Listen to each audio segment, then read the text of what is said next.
Today's Extra. We're back on the Anglers Extra pregame show. After an off day, the Anglers and the Mariners battle at Veterans Field here at 7 p.m. I'm Joe Puccio here for the Manager Show, as always, with Chatham manager Tom Holliday. Tom, big-time win for you guys on the 4th of July. Yeah, we needed a win, period. You know, it was one of those, you worry, you're going to lose hope and you lose your players. And, the one thing funny about this whole deal is, and it even, changed my perspective a little bit. Got off to a bad start, and yet, all but 2 games we could have won. And coulda and shoulda are bad words when you're talking about baseball and trying to win something, okay? But, you look up and you're 3 points from being in the playoffs. And in the playoffs, anything can happen. Everybody knows that.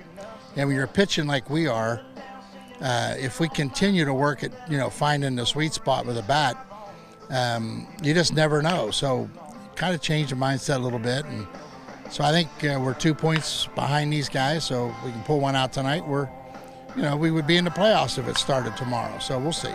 What was the difference in that win comparatively to the last couple of losses offensively? Well, we got a little bit of the tension out. Ledford finally hits a home run. He's a guy that hit 18 home runs this year, and he'd really been struggling just to hit a ball hard. I think he hit the ball hard 3 times all summer. He hits a home run, and then all of a sudden, you see the little bit of camaraderie, in the dugout, guys pulling for him.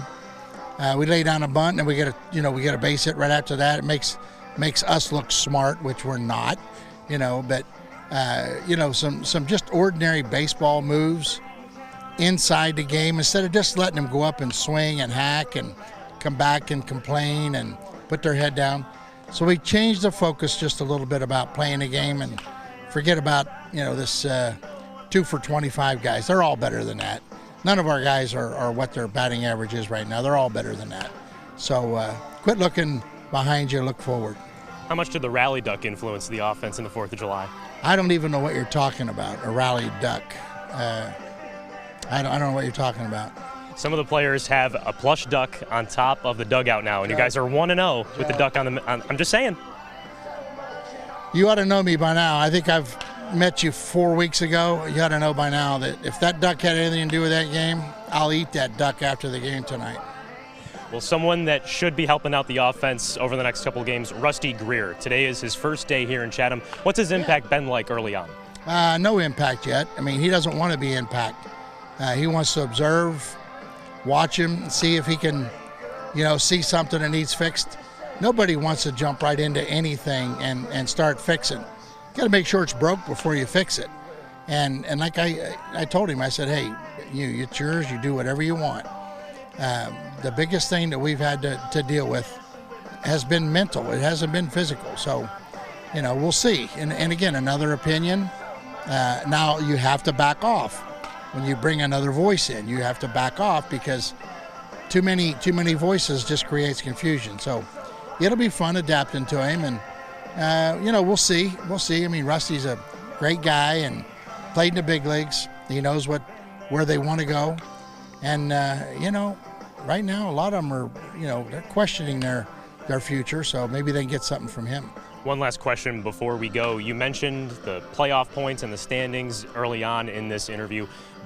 When did you start looking at the playoff picture? Was that after last game, at the start of the month? When did you start looking at the playoff picture? I started looking at it when I was talking to Wiss the other night after a game. I said, I hate to say this, but kids can accept losing, and I'm anti that. I'm a terrible loser.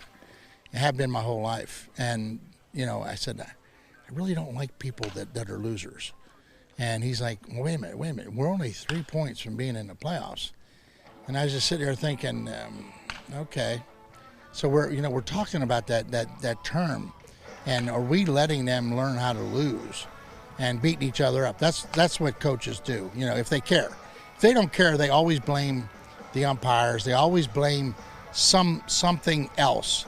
But after we kicked it around, what are we going to do to shake it up? We've tried to shake it up. We got right down to where we were ready to put names in a hat and let one of the pitchers pull out 9 guys and let them hit in that order. We were right on the edge of doing that. And when he said, we're only 3 points out, I was like, oh, okay. So he changed my mind. just by throwing that at me. And, you know, I'm ready to go to another extreme.